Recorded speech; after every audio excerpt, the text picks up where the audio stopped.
In 2019, trade in goods between the United Kingdom and the other member states of the European Union was 511.8 billion euros. Brexit will have a lasting impact on these close economic relationships. Smooth, duty-free trade between the EU27 and the UK should continue to be possible and costly customs procedures avoided.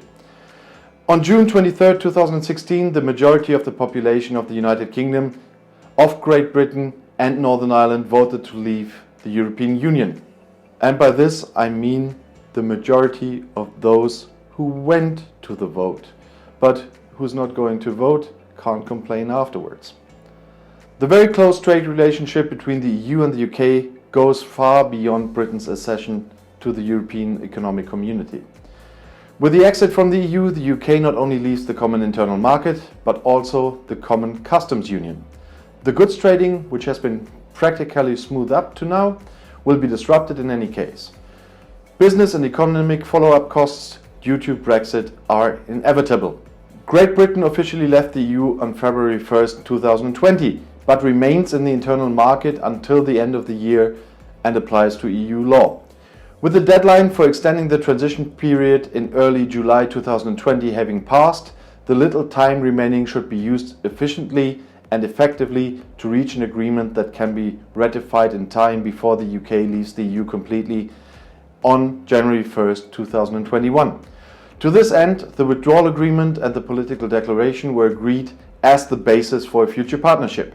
The negotiations must ensure a close relationship that reflects the closeness between the EU and the UK in terms of values and geography. In order to regulate their future relations, the EU and the UK are currently negotiating a comprehensive and far-reaching free trade agreement.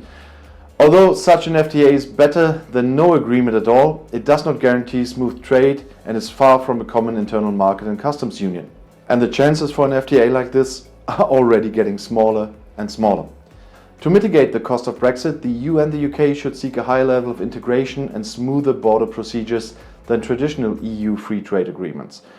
While a free trade agreement between the EU and the United Kingdom will most likely set most tariffs at zero, it will create new bureaucratic barriers for two reasons. First, there will be extensive custom procedures between the UK and the EU. Delays are expected and will have a negative impact on the reliability of the supply chains. Second, and unlike trading within a customs union, proof of origin is mandatory if traders want to benefit from preferential tariffs. Rules of origin create a whole new type of bureaucracy in trade between the EU and the UK, which can pose major challenges and barriers to trade, particularly for small and medium-sized enterprises. For this reason, rules of origin can have a major impact on the rate of use of free trade agreements.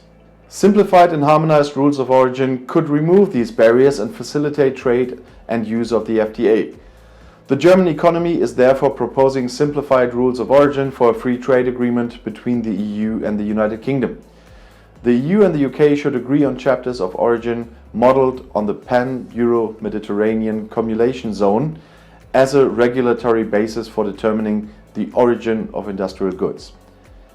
SME in particular would benefit from this. In addition, larger companies or companies with more experience outside the single market should be able to use more sophisticated rules of origin, such as those used in modern free trade agreements. These rules should include a cross-sector value-added rule and sector-specific alternative rules. As soon as the UK leaves the common internal market at the end of the year, there will be significant changes in trade between the EU and the UK as customs procedures become necessary. Brexit is expected to result in cost-increasing customs procedures and trade between the EU27 and the UK. The cost of these procedures must be reduced as much as possible. The negotiations should also create opportunities to simplify customs procedures. The need for new customs procedures is not only a major challenge for economic operators, Brexit also promises to be a challenge for customs officials on both sides of the English Channel. Therefore, both sides have to invest in physical infrastructure on the main tariff arteries for trade between the EU and the UK, as well as in digital customs infrastructure. Due to the necessary customs procedures, companies have to expect significantly more effort in the processing of goods, both for the import and the export of goods. In addition to import and export declarations, numerous other customs formalities and capacity bottlenecks must be observed in the future trade in goods between the EU27 and the UK, which can lead to cost increases, delays that are difficult to calculate, and risks in the supply chain. With the withdrawal, the UK loses membership in all EU free trade agreements and thus also preferential access to these markets. The trade of EU FTA partner countries with the EU27 is not affected by this. However, British companies are affected if they are installed in a EU27 country and exported to a third country with EU FTA. After the UK left the EU, British primary products no longer qualify as union goods.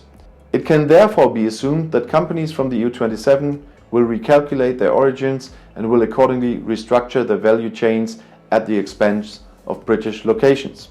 Regardless of the outcome of negotiations on the free trade agreement between the EU and the UK's exit from the single market will pose new challenges for businesses on both sides of the English Channel. And if you now want to know more about European politics from a German point of view, YouTube has chosen another video for you right here in the end screen, right next to your chance to subscribe to my channel if you haven't already done so yet. I'll see you in my next video. Click and enjoy und viel Spaß!